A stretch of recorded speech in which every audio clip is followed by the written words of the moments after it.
오늘 나눌 이야기는 우리 커뮤니티의 한 분이 보내주신 실제 경험을 바탕으로 합니다. 사생활 보호를 위해 이름은 변경되었습니다. 이런 콘텐츠가 당신의 마음에 와 닿는다면 구독하고 좋아요를 눌러주세요. 당신의 의견은 우리가 함께 성장하는 데 도움이 됩니다. 한국 문화에서 사는 단순한 지형이 아닙니다. 신성한 장소입니다. 극복, 노력, 영적 성취의 상징입니다. 오르는 한 걸음 한 걸음이 명상이며 흐르는 땀방울 하나하나가 정화입니다. 산 정상에서 우리는 하늘과 가장 가깝고 땅과 가장 평화롭다고 느낍니다.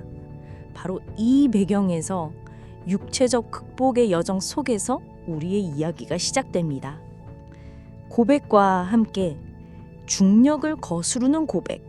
단지 물리적 중력이 아니라 사회적 관습에 무겁고 무자비한 중력을 거스르는 고백입니다. 60대 여성에게 30대 남성이 한 말 한마디가 어떤 절벽보다 더 아찔하게 만듭니다. 정상의 희박한 공기 속에서 터져나오는 중심 갈등은 단지 명백한 나이 차이 그 자체로 끊긴 곳에만 있는 것이 아닙니다. 결코 만나서는 안 될 두 현실의 잔인한 충돌에 있습니다. 한쪽에는 60대 여성이 있습니다. 사회가 그 단인한 논리도 이미 형식적인 존경의 받침대 위에 올려놓았지만 동시에 무성의 선반 위에 놓아둔 인물입니다.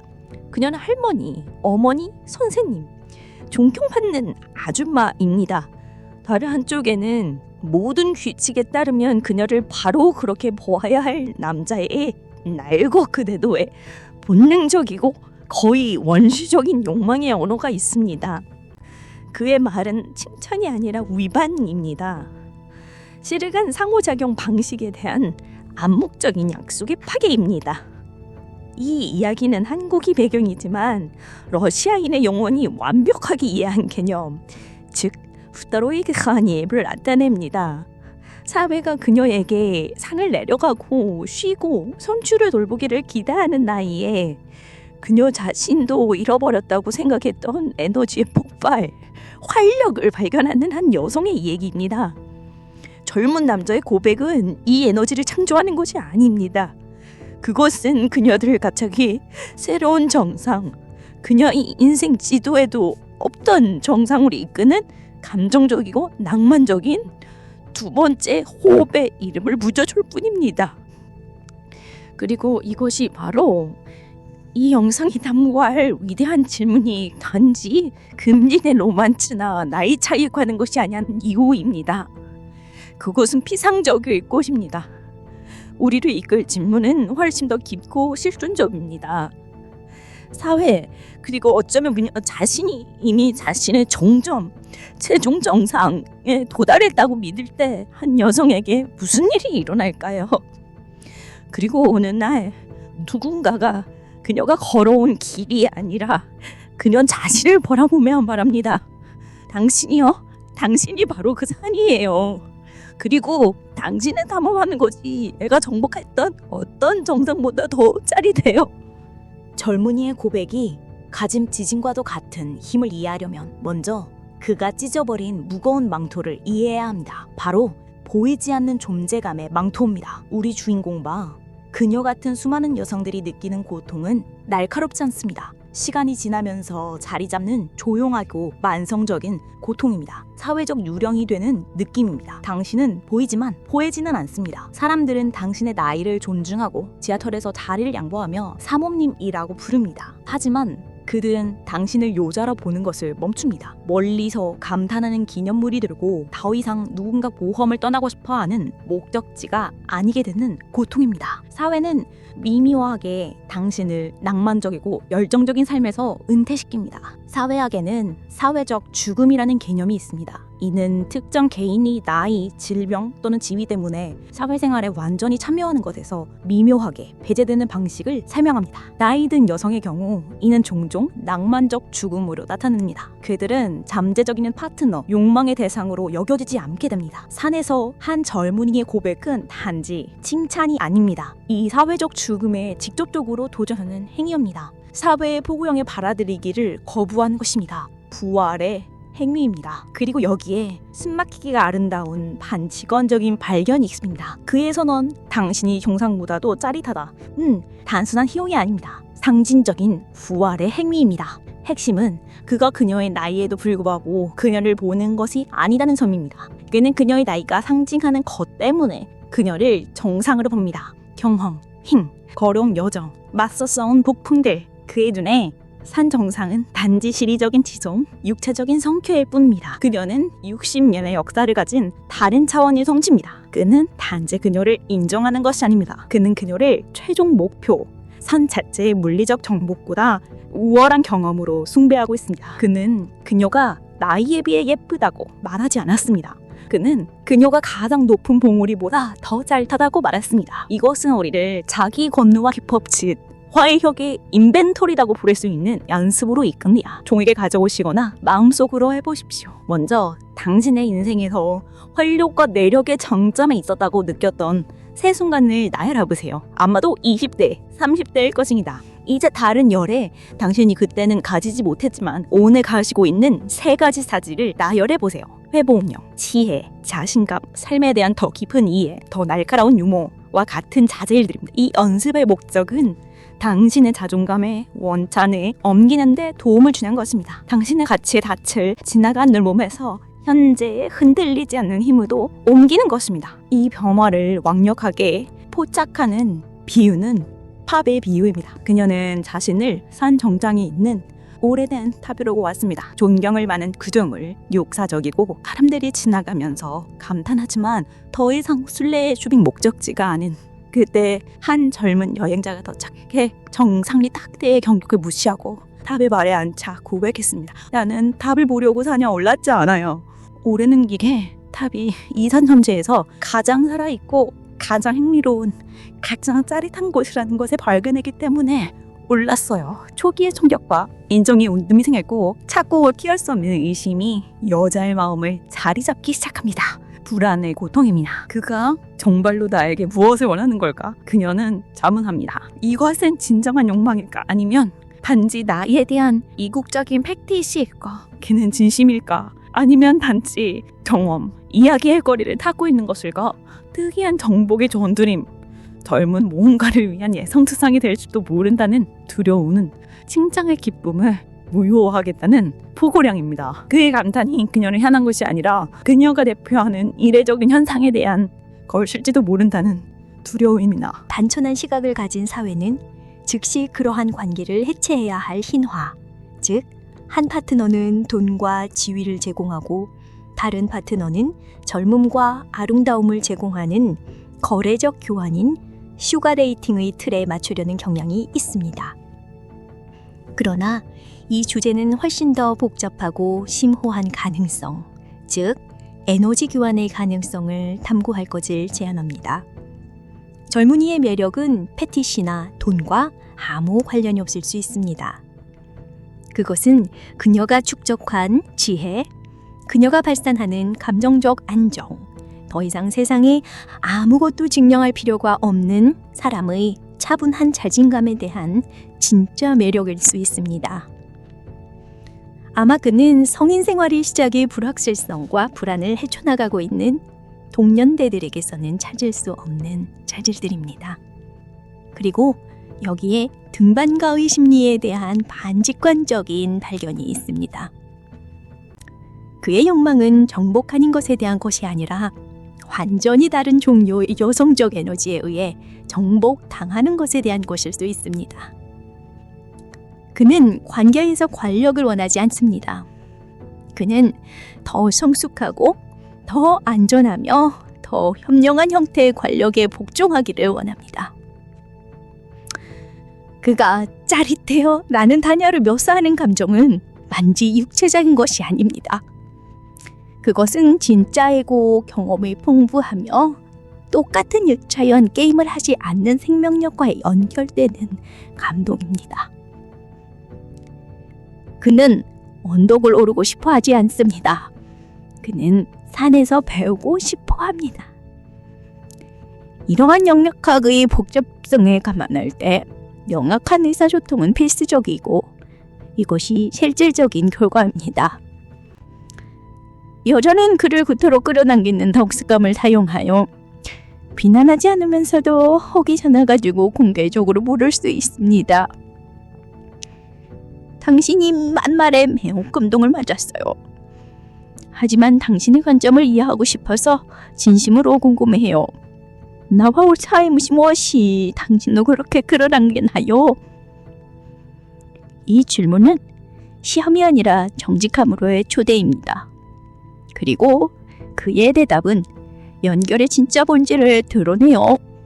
의심을 훼손하거나 두려움을 확인할 수 있지만 어쨌든 다음 단계를 위한 필요한 명확성을 가져다 줄 것입니다. 젊은이를 가장 정의하는 감정적 비유는 사냥꾼의 비유가 아닙니다. 그는 쉬운 먹잇감이나 이국적인 먹잇감을 찾는 사냥꾼이 아닙니다. 그는 고대의 장엄하고 역사로 가득 찬 분통 앞에 산 고도학자입니다. 그는 유물을 집에 가져가서 선반에 올린 데 관심이 없습니다. 그는 그 장소 전체에서 발산하는 역사, 에너지, 의미를 이해할 기회에 매료되었습니다. 그에게 진짜 감동은 소유가 아니라 발견했습니다. 인정과 진짜 연결의 가능성 이후에 우리 주인공의 여정은 가장 격동적인 영역으로 들어갑니다. 지금의 고통은 내면의 내전입니다. 한편으로는 너무나 자라있고 너무나 원해지고 죽었다고 생각했던 자신이 일부를 재발견하는 기쁨과 황홀경에 있습니다. 다른 한편으로는 사회, 자녀, 친구들의 판단에 대한 압도적이고 마비시키는 두려움과 아마도 가장 가혹한 그녀 자신의 내면화된 판단이 있습니다. 그것은 동시에 매우 위협적이면서 끔찍하게 잘못된 것을 하고 있다는 느낌입니다. 그녀가 경험하고 있는 것은 가장 강력한 형태의 인지 부조화 상태입니다.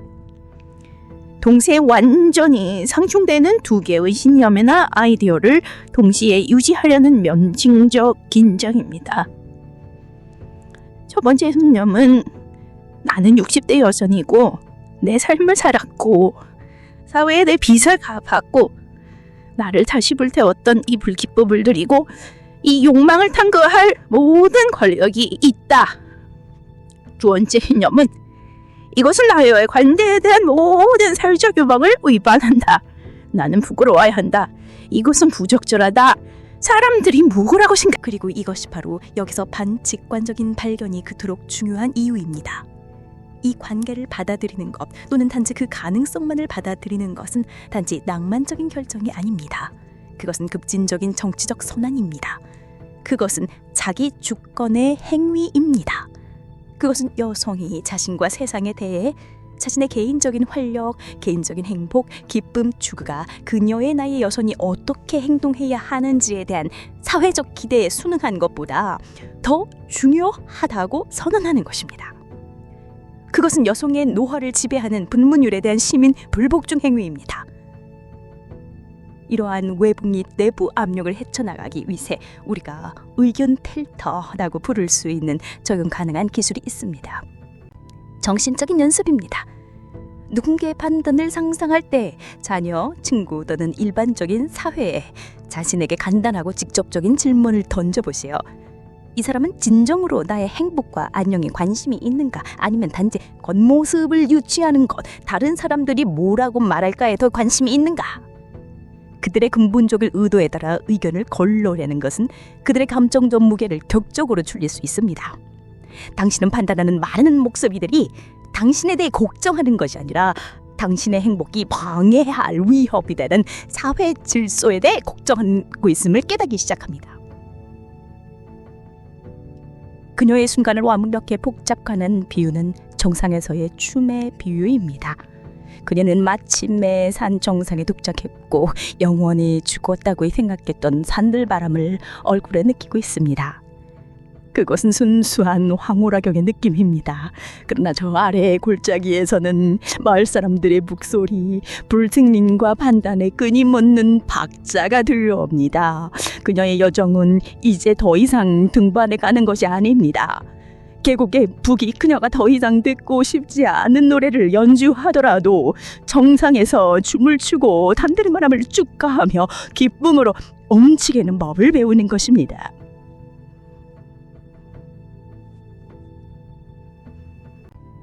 젊음에 집착하는 사회에서 여성이 짊어져야 하는 가장 큰 짐 중 하나는 늙어가는 몸에 대한 내면하는 수치심입니다. 새로운 주름이 하나하나, 시간의 흔적 하나하나, 중력의 신호 하나하나의 고통. 미디어한 음악을 우리에게 주입한 몸은 젊고 매끄럽고 단단하고 완벽할 때만 바람직하다는 믿음. 60대 여성은 거울을 보면서 더 이상 이 불가능한 틀에 맞지 않는 몸을 볼 수 있습니다. 규칙에 따르면 숨겨야 하는 몸, 축가받아야 하는 몸이 아니라는 것을 못 씻습니다. 근데 열문등만가의 고백은 이 몸을 바라보는 완전히 새로운 렌즈, 급진적인 철학을 제공합니다. 우리는 여기서 일본의 미야기 와비사비를 적용할 수 있습니다. 비록 일본의 개념이지만 불완전함과 덧없음과 살아온 이야기의 진정 속에서 구분 깊은 아름다움을 찾는 그 철학인 보편적용입니다. 여기에 완벽하게 투명됩니다. 젊은이는 그의 감타 안에서 나에게 흔적에도 불구하고 그녀에게 끌리는 것이 아닙니다. 그가 그 흔적들 때문에 매우 끌릴 가능성이 높습니다. 그녀의 피부에 있는 모든 흔적은 결점이 아니라 증거입니다. 그리고 이것이 욕망이 재종해야 하는 반칙관적인 발견입니다. 그에게 그녀의 몸은 쇠퇴하는 대상이 아니라 풍부하고 복잡하고 매혹적인 마음의 지도입니다. 눈가의 주름 하나는 수천 번의 미조와 눈물의 흔적입니다. 그녀의 몸에 있는 모든 흔적은 이견의 물전두 길은 이자녀 충만하게 살아온 삶의 증거입니다. 그가 바늘한 이제 춤은 단지 육체에 속이는 것이 아닙니다. 그것은 아마도 단순하지만 더울 흥미로운 풍경과 대조적으로 의미 있는 영도를 담음하던 것이 감동입니다. 그는 빈 캔버스를 원하지 않습니다. 그는 모든 질감과 페인트범 뮤직으로 되어 있는 완전한 기술품을 원합니다. 이 새로운 관점의 실질적인 결과는 강력한 신체 재구성입니다. 여성은 이 경험, 이 WebS의 손을 이용해서 자신의 몸을 보는 방식을 바꿀 수 있습니다. 사회의 미분적이고 무자본화인 레인지를 독특히 선보는 것 대신 그가 모닌 것처럼 복시측합니다. 그럴 때 어종해야 돼 증거를 해서 해보는 경험, 지혜의 눈 강으로서 부코를 숨겨야 할 것이 아니라 전종하고 죽여야 하는 몸으로. 이 재발견에 대한 감정적 비유는 강의 비유입니다. 젊음은 맑고 얕은 시냇물과 같아서 그 단순함과 순수함이 아름답습니다. 성숙은 바위와 시간을 통해 자신만을 협곡을 파낸 예기치 않은 굴곡과 신비한 깊이를 가진 고대, 넓고 강력한 강입니다. 어떤 사람들은 시냇물에 발을 담그는 곳에 만족합니다. 다른 사람들, 진정한 모험가들은 그 큰 강의 힘, 흐름, 그리고 헤아릴 수 없는 깊이를 항해하는 감동을 갈망합니다. 정상의 황홀경, 욕망의 재발견, 그리고 몸의 축하 후에 여정의 가장 어려운 부분인 하산이 옵니다. 여기서 나타나는 고통은 두려움입니다. 이 모든 경험이 단지 거품, 살 속의 로맨스, 현실 세계의 산소 부족을 견딜 수 없는 환상이었을 뿐이라는 두려움입니다. 일상 체긴 계곡의 편견으로 돌아가면 마법이 사라지고 잃어버린 것에 대한 달콤 쌉쌀한 기억만이 남을 것이라는 두려움입니다. 욕구 단계설로 유명한 심리학자 에이브러햄 매슬로우는 절정 경험, 강렬한 기쁨, 초월 그리고 명료한 매순간에 대한 이야기했습니다. 그리고 저는 인생의 진정한 도전은 단지 이런 경험을 하는 것이 아니라 그것들을 우리 일상생활에 통합하는 것이라고 주장했습니다. 도전은 이러한 순간들이 우리를 영구적으로 변화시키도록 허용하는 것이지 끝난 여행의 아름다운 엽서가 되게 하는 것이 아닙니다. 정상의 황홀경을 베이스 캠프의 단조로운 삶으로 어떻게 가져올 수 있을까요? 그리고 여기에 이 여정의 진정한 성공을 전이하는 마지막 반직관적인 발견을 도달합니다. 젊은 등반가와의 경공에 홍콩은 전통적인 의미에서 관계 장소로 측정되지 않습니다. 그들이 10년 동안 함께 있든 다시는 서로만 보지 않건 상관없습니다. 진정한 도달의 정상은 여성의 내면적이고 영구적인 변화입니다. 그냥은 자신의 세포, 자신의 뼈 속에서 열정을 느끼고 영감을 주는 능력이 유효기간이 없다는 것을 알고 산을 내려옵니다. 그녀는 이제 자신의 활력이 사회의 승인에 의존하지 않는다는 것을 압니다. 이지의 이 확신이야말로 그녀가 산에서 가져온 진정한 보물입니다. 이 통합 과정을 돕기 위해 적용가밍은 강력한 기술이 있습니다. 활력의 부적. 산에서의 경험을 상징하는 물건을 찾으세요. 등산로에서 작은 돌멩이, 당신이 찍은 사진, 당신이 눌러 맑은 꽃일 수 있습니다. 그 물건을 당신의 일상에서 눈에 잘 띄는 곳에 책상 위, 집 내 머리밭에 두세요. 보이지 않는다는 느낌, 의심 또는 늙음에 대한 감정이 다시 당신을 침범하려 할 때 그 물건을 잡으세요. 그것을 부적, 토템으로 사용하여 활력의 느낌, 정상의 산들바람, 그리고 거기서 자신에 대한 발견을 진실과 적시 다시 연결하세요. 이 여정의 단계를 마무리하는 비유는 에베레스트의 비유입니다. 아무도 에베레스트 정상에서 영원히 살 수는 없습니다. 삶의 베이스 캠프에서 그 과제, 자료과 예상과 함께 일어납니다. 하지만 일단 당신이 그 위에 올라가서 그 관점에서 세상을 보았으면 당신은 결코 베이스 캠프를 예전과 같은 방식으로 보지 않습니다. 당신은 같은 사람으로 돌아오지 않습니다. 당신은 내려오지만 정상의 지혜, 힘, 그리고 기억을 뼛속에 간직한 채로 영원히 왔습니다. 우리의 여정은 우리를 돌에 파는 말뿐만 아니라 감경의 정상으로 이끌었습니다.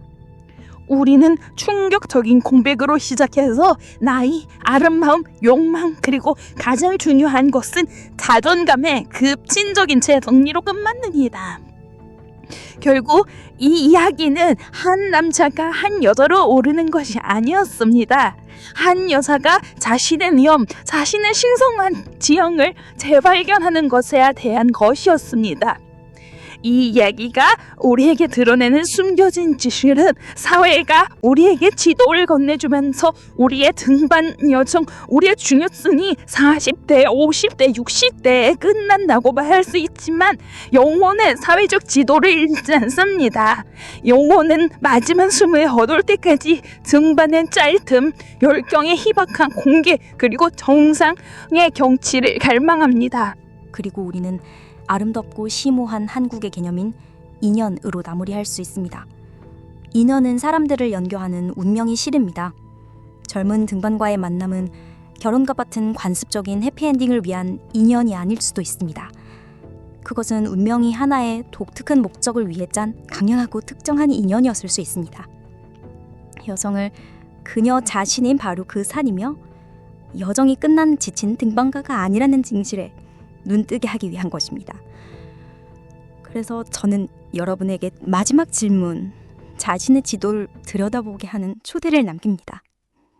사회 또는 어쩌면 당신 자신이 오르기에는 너무 늦었다고 결정한 정황은 무엇입니까? 어떤 열정, 어떤 모험, 어떤 욕망을 불가능의 서랍에 넣어두었습니까? 그리고 만약 당신이 귀 기울여 듣는다면 안에서든 밖에서든 당신의 인생에서 가장 짜릿한 등반이 아직 시작조차 하지 않았다고 속삭이는 목소리를 깨닫게 된다면 무슨 일이 일어날까요?